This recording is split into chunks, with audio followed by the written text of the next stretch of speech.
Quando você pensa no Rio de Janeiro, o que vem à sua mente?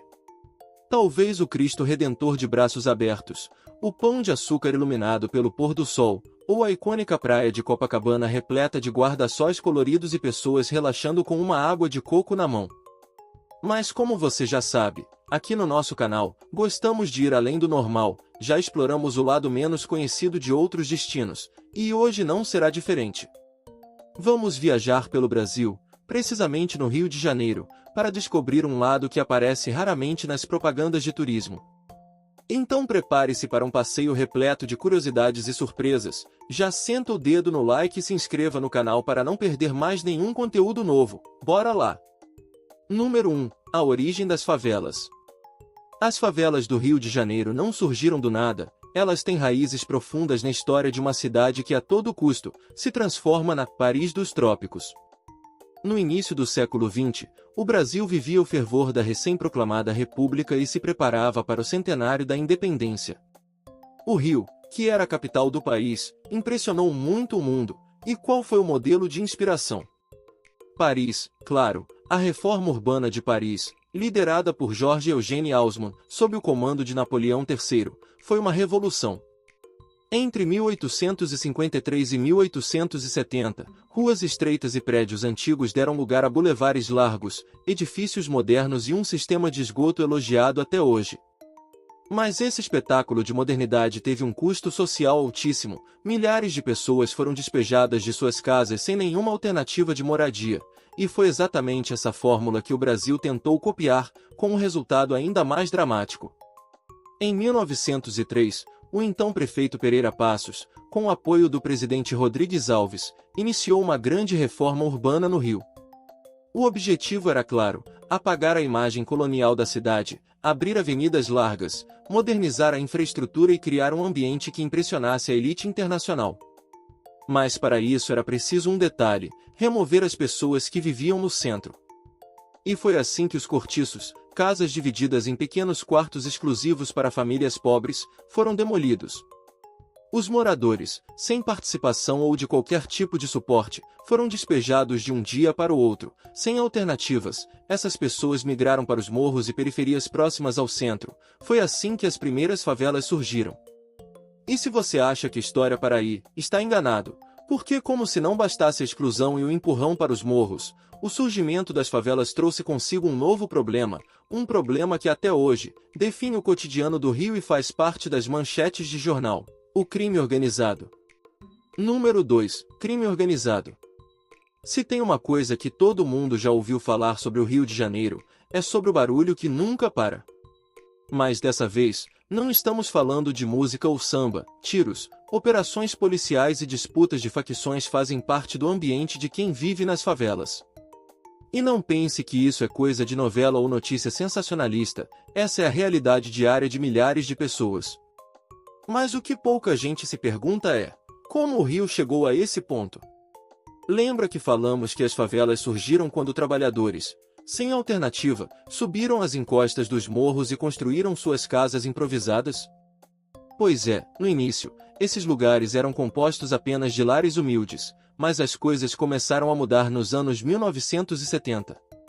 Foi nessa época que o tráfico de drogas entrou nas favelas, e o estupim veio de um lugar inesperado: o presídio de Ilha Grande.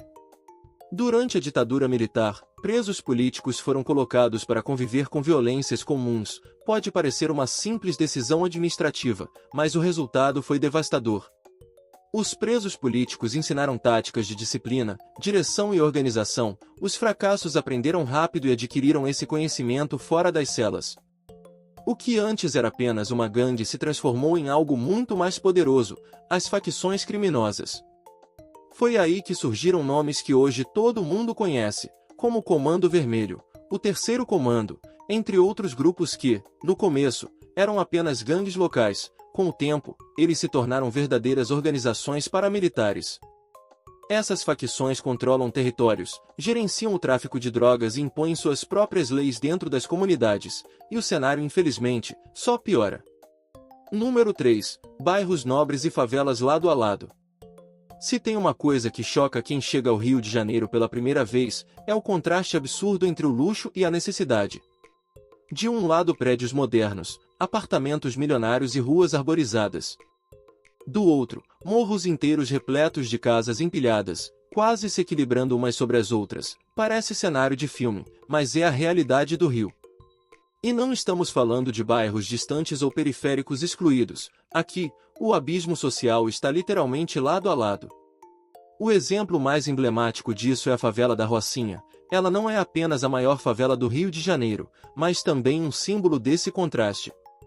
Localizada a menos de 6 quilômetros do Leblon, uma das áreas mais caras da cidade, a Rocinha é uma representação viva do abismo social que define o Rio de Janeiro. É só atravessar algumas ruas e você sai de uma das áreas mais caras da cidade e vai direto para a maior favela do Brasil. Mas não pense que isso é um especialista só da Rocinha. No Rio de Janeiro, essa lógica se repete por toda a cidade. São mais de 1.000 favelas espalhadas pelos morros, onde vivem cerca de 1,5 milhão de pessoas, o que representa cerca de 22% da população carioca, ou seja, 1 em cada 5 moradores do Rio vive em uma favela. Número 4. Mas o que é o Rio de Janeiro? Uma cidade que foi projetada para encantar os olhos, mas, antes disso, é preciso entender o que faz o Rio ser tão admirado. E vamos ser sinceros, o Rio sabe se vender, é quase uma marca mundial. O Cristo Redentor, o Pão de Açúcar, as praias de fama internacional e, claro, a Garota de Ipanema, que fez o mundo inteiro cantar bossa nova. É uma coleção de símbolos que não representa apenas o Rio, mas também uma tal vibe carioca, essa mistura de liberdade, festa e beleza natural que o mundo inteiro quer experimentar. E se tem uma coisa que o Rio sabe fazer, é festa. O carnaval é, sem dúvida, o maior espetáculo a céu aberto do planeta. Em fevereiro, a Sapucaí se transforma no palco mais vibrante do mundo, com escolas de samba desfilando em um espetáculo de cores, fantasias e música que hipnotizam brasileiros e estrangeiros. Mas o Rio não vive só de paisagens e festas, a gastronomia é um show à parte. A feijoada clássica, que mistura tradição e sabor, é quase um ritual. Tem também o famoso biscoito Globo com mate gelado nas praias de Copacabana e Ipanema, o caldinho de feijão servido no boteco, e tantas outras delícias que fazem parte do roteiro de quem visita a cidade. O Rio de Janeiro respira música, samba, funk, bossa nova, não importa o ritmo, o jeito descontraído e a ginga carioca fazem qualquer um querer bater o pé no chão, é a trilha sonora de uma cidade que se recusa a ficar parada.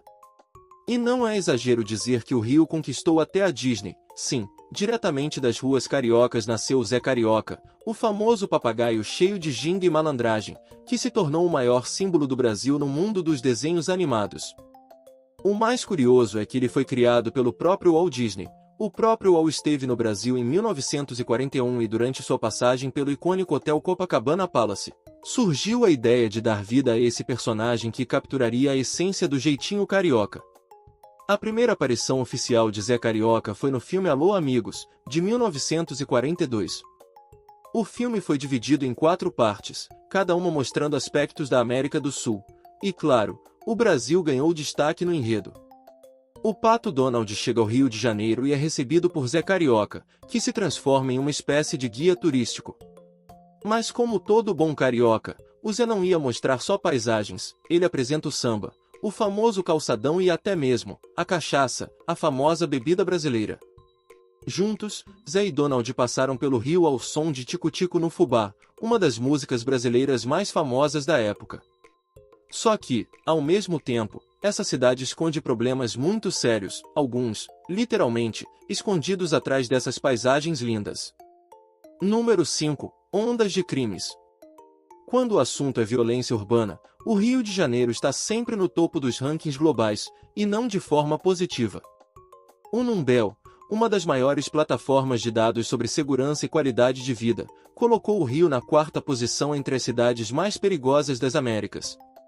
Isso mesmo, mais perigoso que Los Angeles, Bogotá, Cancún e até Medellín, uma cidade que por anos foi o maior símbolo de violência no continente. Se esse dado já não for suficiente, os números dos tiroteios revelam a gravidade do problema. Entre julho de 2016 e julho de 2017, foram registrados mais de 3.800 tiroteios em comunidades cariocas. Isso dá uma média de 39 tiroteios por mês, praticamente um por dia. E acredite, de lá para cá, a situação não melhorou. Segundo o Instituto Fogo Cruzado, que monitora disparos de arma de fogo, o cenário ficou ainda mais tenso. De janeiro a outubro de 2024, foram registrados 2.165 tiroteios na região metropolitana do Rio. Desse total, 795 ocorreram durante operações policiais, ou seja, em confrontos entre a polícia e as facções criminosas. E se você acha que o problema fica restrito às favelas, a realidade é bem diferente. Boa parte dessas mortes não aconteceu em viagens e becos escondidos.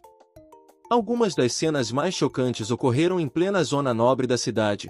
Um dos casos mais impactantes foi o assassinato de 3 médicos ortopedistas na Praia da Barra da Tijuca, um dos bairros mais ricos e movimentados do Rio. Número 6. Corrupção, políticas públicas e mudanças difíceis. E agora surge a pergunta que todo mundo faz, mas quase ninguém responde: por que é tão difícil melhorar a situação do Rio de Janeiro? A resposta novamente não é simples, mas tem um nome que sempre aparece: corrupção. Ela está em todo canto, drenando recursos que deveriam ir para educação, saúde, transporte e habitação. Políticos, empresários e até membros da segurança pública acabam envolvidos nesse ciclo. É um jogo de interesses onde, no fim, quem perde é a população, que fica preso entre a cruz e a espada. Muita gente compara o Rio a um paciente específico: tem potencial, tem tudo para se recuperar, mas precisa de um tratamento longo e sério. O problema é que o remédio nunca chega na dose certa. Os grandes eventos esportivos, como a Copa do Mundo e as Olimpíadas, trouxeram algumas melhorias, e pareciam que o futuro estava chegando para todos, mas, sem políticas de continuidade e sem controle de corrupção, muitas dessas iniciativas foram perdidas no tempo. As estações de transporte ficaram sucateadas, e a sensação de mudança se dissolveu no ar. E aí voltamos à pergunta inicial: o que é o Rio de Janeiro? Um paraíso tropical ou uma cidade marcada pela violência e desigualdade? A resposta é que o Rio é as duas coisas ao mesmo tempo. É a terra das paisagens incríveis, do pôr do sol no arpoador, do samba no pé e das praias lotadas, mas também é o lar das favelas sem saneamento, do tráfico, das milícias, da corrupção e do medo. Se você está pensando em visitar o Rio, vá e aproveite que a cidade tem o melhor, mas entenda que por trás do sambinha no calçadão, existem pessoas invisíveis batalhando todos os dias para conquistar o básico. Porque o Rio de Janeiro não é um filme de Hollywood com final previsível. Aqui, o enredo muda o tempo todo. E assim concluímos nossa viagem pelo lado menos conhecido do Rio de Janeiro, um lugar tão cheio de contrastes quanto de beleza, onde histórias de luta e superação se misturam às paisagens que encantam o mundo. Mas essa é só uma parte das curiosidades que temos para compartilhar. Agora é com você! Se gostou do vídeo, deixe seu like para apoiar nosso trabalho, compartilhe com alguém que também ama explorar o mundo de uma forma diferente. E claro, inscreva-se no canal para não perder os próximos destinos incríveis e suas histórias misteriosas. Obrigada por assistir, até a próxima viagem!